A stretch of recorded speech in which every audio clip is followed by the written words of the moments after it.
Welcome back to the Healing Stylist, where we dive deep into the heart of the salon industry, exploring mental health, boundaries, and the deeper connections we build behind the chair. I'm your host, Corinne Weekly, and we are tackling the topic that I think so many of us can relate to, the hustle mentality. Let me ask you, have you ever felt like no matter how much you're working, it's never enough? That pressure to keep your books packed, to squeeze in just one more client, or to always be chasing the next milestone? Yeah, well, me too. But here's the thing, burnout isn't a badge of honor.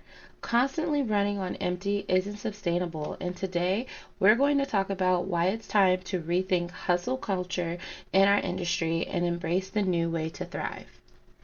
What is hustle culture? First, let's define hustle culture. It's the glorification of constant busyness where your worth feels tied to how much you're doing or how productive you seem. In the industry, it often shows up as overbooking, working long hours, and feeling like taking a break means you're slacking. We're told that success is measured by how packed our schedules are, how many clients we're seeing, and how much we're hustling to keep up. But here's the problem. Busy doesn't always mean successful, and it certainly doesn't mean happy. I remember a time when I was so caught up in the hustle mentality that I barely had time to breathe between clients. I was constantly on the go, thinking that if I just worked a little harder, I just did a little more, I'd feel more successful. But instead, I felt drained. Does this sound familiar to you? So let's dig into why hustle culture can be so harmful to us. Why hustle culture is harmful. The effects of culture the effects of hustle culture shows up in so many ways. Let's talk about the physical toll first. Standing on our feet all day, repetitive movements, skipping meals. Oh, I have skipped so many meals and then wondered why I had a headache or just felt sick. You get chronic pain. Our bodies can only handle so much before they start to give pushback.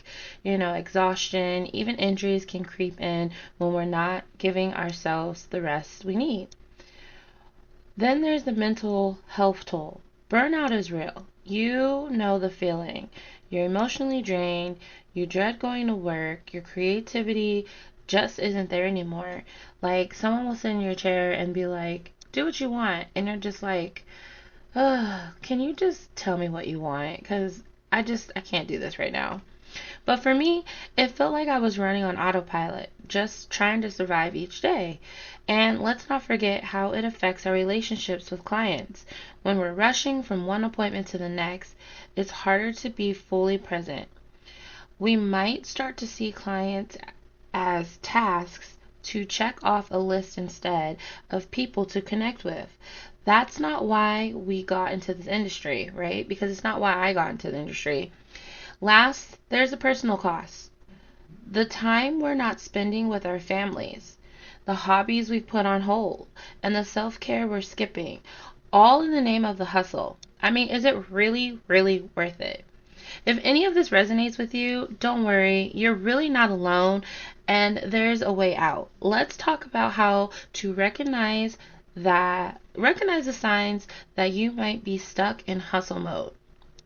So some of the signs that you are stuck in hustle mode are feeling guilty for taking breaks or taking days off, overbooking yourself to the point where you're running on fumes, constantly feeling exhausted physically, emotionally, or both, saying yes to every client when you know it's too much or it's just something you don't want to do. These are all red flags to watch out for. Take a moment to reflect. Does any of this sound like you? Here's a quick exercise, and I want you to imagine your ideal workday. How many clients do you see? How much downtime do you have? How do you feel at the end of the day? Now compare that to your current reality. What's the gap and what's one small step that you can take to be close to it? So I'd like to also get into reframing success in the salon industry. And let's shift our focus a little bit. What if success wasn't about how much you're doing, but about how you feel? What if it was about creating meaningful connections with your clients, feeling proud of your work, and having the energy to enjoy life outside the salon? So here's a game changer. Success doesn't have to look the same for everyone. For some, it might mean working 4 days a week. And let me tell you, I've been working 4 days a week and it has been amazing. Like having that extra day off, I don't feel like, oh, I have to go back to work already. Um, that's I'm excited for this new schedule. And for others, it's focusing on a niche service that brings them joy. The key is to define success for yourself, not based on what the industry or social media tells you. And let's also talk about the idea of enough. Enough clients, enough income, enough time. What does enough look like for you? When we embrace enough, we free ourselves from the constant chase for more.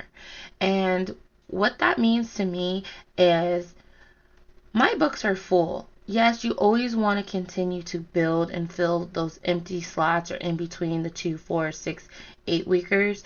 But like those are pockets of time that you need to recharge for yourself. And I'm going to say this one more time. It only takes 250 people to have a very successful clientele.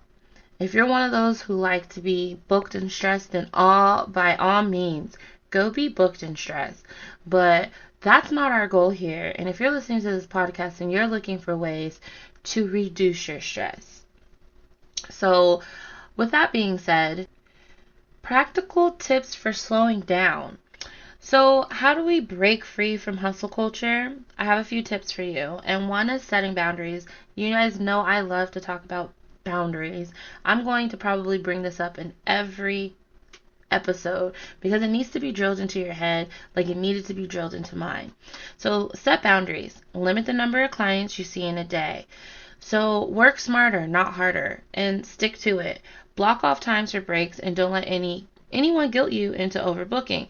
So what that means is book those high ticket services that will equal to the amount of doing 5 or 6 people, which means color services. If you're a colorist, girl, 2 full highlights in one day, you're good. You're good. Stop overbooking. Learn to say no. Saying no doesn't make you a bad stylist. It makes you a smart one. Try saying, I'm fully booked this week, but let's schedule you something for next week so I can give you my full attention. That is one thing that I constantly use. Like, I like to tell my clients, I could double book you, but I want to give you my full undivided attention because I don't like to rush. I will never rush. I'm already obsessionally, I cannot say that word for whatever. I'm already abnormally fast. And I know my clients love that. I get them in and out because, doing a full foil can take some people 2 to 4 hours. Me, it takes me 2 hours start to end. And that's a blessing in itself. You also want to create restful rituals. Take a few deep breaths between clients, play calming music in your workspace, or create a soothing environment with aromatherapy. And this is another thing I'm going to preach on is rest and breaks and meals and lunches. And then number 4 is prioritize your self-care. Self-care is going to always be the center of my talk. Schedule downtime just like you schedule your clients. So make sure you put in break 15, 20, 30 minutes, whatever that looks like to you.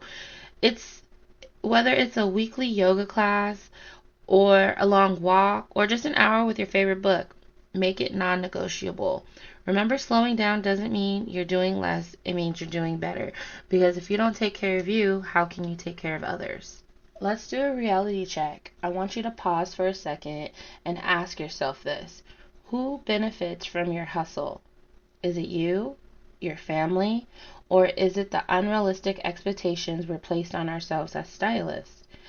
I've been there, and I used to think that working harder meant I was more dedicated and I was building something, but what I was actually building was resentment and fatigue. I wasn't It wasn't until I hit my own breaking point that I realized that hustle mentality wasn't serving me. It was controlling me. Here's the harsh truth. Hustle culture thrives on guilt. Guilt that you're not doing enough, that taking a break is lazy, that rest is unproductive. But guess what? Rest is productive. It's essential.